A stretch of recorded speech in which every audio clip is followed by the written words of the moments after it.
नमस्कार, मैं हूं आस्था और आप देख रहे हैं बातें यूपी की। आज इस बुलेटिन में बात करेंगे समाजवादी पार्टी ने करीब 2 महीने में तीसरी बार किस सीट से बदला उम्मीदवार, रामनवमी पर रामलला के सूर्य तिलक को लेकर क्या है वैज्ञानिकों का प्लान, बीएड डिग्री के आधार पर प्राथमिक स्कूलों में नौकरी कर रहे शिक्षकों के लिए क्या है सुप्रीम कोर्ट का फैसला, और अंत में बात करेंगे कि यूपी के किस विभाग ने किया एआई का अनोखा इस्तेमाल।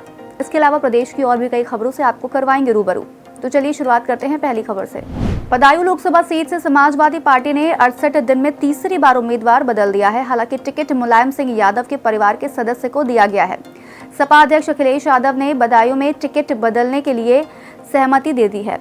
अब वहां से पूर्व कैबिनेट मंत्री शिवपाल यादव के बजाय उनके पुत्र आदित्य यादव चुनाव लड़ेंगे। आदित्य सहकारिता के क्षेत्र में महत्वपूर्ण पदों पर रह चुके हैं। रामनवमी के अवसर पर होने वाली रामलला के सूर्य तिलक का ट्रायल सफल हो गया है। अब ये तय हो गया है कि 17 अप्रैल को राम जन्मोत्सव के दिन दोपहर में ठीक 12 बजे रामलला का सूर्याभिषेक किया जाएगा। बता दें कि कुछ दिन पहले ही सूर्य तिलक के लिए वैज्ञानिकों ने उपकरण गर्भगृह के ठीक ऊपर तीसरी मंजिल पर लगाए थे। हाल ही में इसका पहला ट्रायल हुआ तो किरणें रामलला के होठों पर पड़ी, फिर लेंस को दोबारा सेट किया गया तो ट्रायल में किरणें मस्तक पर पड़ी। ऐसे में अब ये आयोजन तय माना जा रहा है। बीएड डिग्री के आधार पर प्राथमिक स्कूलों में नौकरी कर रहे शिक्षकों के लिए अच्छी खबर है। सुप्रीम कोर्ट ने कहा है कि प्राथमिक स्कूलों में नौकरी करने वाले बीएड डिग्री धारकों की नौकरी नहीं जाएगी। सुप्रीम कोर्ट ने यह भी कहा है कि पिछले साल अगस्त महीने में दिए गए उनके फैसले में ये स्पष्ट किया जा चुका है कि जब इन शिक्षकों की नियुक्ति की गई तो उसके विज्ञापन की सूचना में बीएड निर्दिष्ट किया गया है। ऐसे में प्राथमिक स्कूलों में नियुक्त शिक्षकों की नौकरियां बनी रहेंगी। बता दें कि सुप्रीम कोर्ट ने यह आदेश पूरे देश के लिए दिया है और सभी राज्यों में लागू होगा।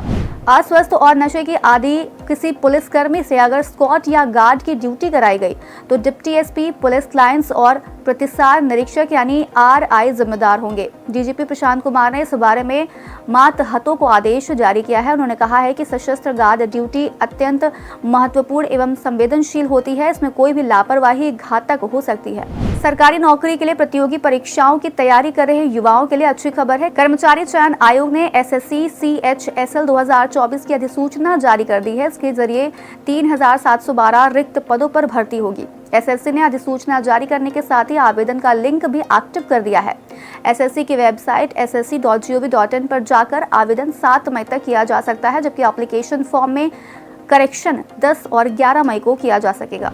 काशी हिंदू विश्वविद्यालय के शैक्षणिक सत्र 2023-24 के लिए यूजी, पीजी और सभी डिप्लोमा व सर्टिफिकेट कोर्स की सेमेस्टर परीक्षाओं के लिए नोटिफिकेशन जारी कर दिया गया है। विश्वविद्यालय के परीक्षा नियंत्रण कार्यालय से जारी सूचना के मुताबिक विभिन्न संकायों के नियमित और पूर्व छात्र छात्राओं की सेमेस्टर परीक्षा के लिए ऑनलाइन आवेदन की अंतिम तिथि 20 अप्रैल तय कर दी गई है। चुनाव का सीजन वाहन कंपनियों के लिए धनतेरस से कम नहीं है। इस चुनावी सहालग में गाड़ियों की बिक्री ने रिकॉर्ड तोड़ दिए हैं। प्रदेश में जनवरी से मार्च के बीच एसयूवी सेगमेंट की 3 बड़ी कंपनियों ने कुल 42,406 वाहन बेच दिए। इसमें नेताओं की पसंदीदा वाहन की हिस्सेदारी 40% से ज्यादा है। यानी इन 3 महीनों में करीब 17,000 गाड़ियां राजनीति में दखल रखने वाली शख्सियतों ने खरीदी है। आईसीयू भर्ती मरीज को ज्यादा स्टेरॉइड देने से मौत का खतरा बढ़ जाता है। पीजीआई के पल्मोनरी विभाग के शोध में इसकी पुष्टि हुई है, जिसे 5 अप्रैल को ही प्रतिष्ठित जर्नल लैंसेट में प्रकाशित किया गया है। आईसीयू के मरीज पर हुए शोध को लैंसेट ने करेस्पॉन्डेंस के रूप में सराहा भी है। आईसीयू में भर्ती मरीजों को स्टेरॉइड दिए जाने को डॉक्टर ने सही नहीं बताया है। अधिक मात्रा में स्टेरॉइड लोगों के लिए घातक हो सकती है, ये भी शोध में खुलासा हुआ है। इलाहाबाद हाईकोर्ट ने हाल ही में 5 वकीलों की एक टीम को आदेश दिया है कि वे सभी लखनऊ की मॉडल जेल में जाकर वहां कैद सभी बंदियों की शिक्षा, योग्यता और तकनीक कौशल क्षमताओं का अध्ययन कर एक विस्तृत रिपोर्ट अदालत को दे, ताकि विभिन्न अपराधों में दोषी करार दिए गए युवाओं की कौशल क्षमता का जेल के अंदर ही बेहतर इस्तेमाल किया जा सके और उससे उन्हें आर्थिक रूप से सशक्त किया जा सके। अदालत ने यह आदेश एक जनहित याचिका की सुनवाई के दौरान स्वतः संज्ञान लेते हुए दिए हैं। राज्य कर विभाग ने आर्टिफिशियल इंटेलिजेंस यानी एआई की मदद से विभिन्न जीएसटी के खातों की पड़ताल करके टैक्स के रूप में 1333.05 करोड़ रुपए का राजस्व एकत्र किया है। वहीं एआई की मदद से नए सॉफ्टवेयर का इस्तेमाल कर जारी किए गए नोटिसों के चलते सरकारी खजाने में 2145.74 करोड़ रुपए जमा करवाए हैं।